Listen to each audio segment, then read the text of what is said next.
કુદરતી આફત છે પૂર. તો પૂર આવે, પૂર આવ્યું ક્યારે કહેવાય? હા, બહુ વરસાદ પડે અને આપણા સ્કૂલ હોય તો સ્કૂલ ડૂબી જાય, ગામમાં ઘરમાં હોય તો ઘર ડૂબી જાય, એને પૂર આવ્યું કહેવાય. તો આટલું બધું પાણી વરસાદ પડે ને પાણી આવી જાય તો પૂર આવે તો શું કરવાનું?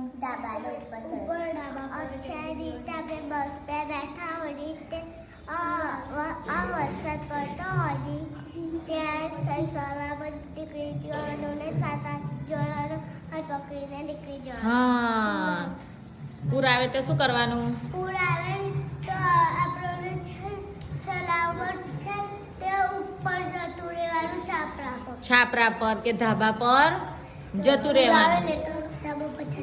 કઈ જવાનું? હા, પૂર આવે તો શું કરવાનું?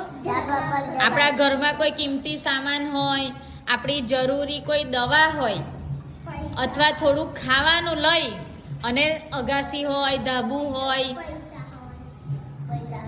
છાપરા હોય એની ઉપર સલામત સ્થળે ઊંચાણવાળા વિસ્તાર પર કઈ જવાનું? ઊંચા વિસ્તારો શોધી કાઢી અને તઈ ગાડી જતું રહેવાનું. અને જો શાળાની બસ કે ઓટો રિક્ષા પૂરના પાણીમાં ફસાઈ હોય અને પૂર ઝડપથી આવતું હોય તો બસની બહાર નીકળી જાઓ અને 7-8 વ્યક્તિનું જૂથ બનાવી એકબીજાનો હાથ પકડો અને સલામત સ્થળે જવાનો પ્રયત્ન કરો. જો તમે ઘરની બહાર હોય તો ઊંચાણવાળા સ્થળે પહોંચી જાઓ અને પૂરના પાણી ઓછા થાય નહીં ત્યાં સુધી ત્યાં જ રહેવાનું. બરાબર?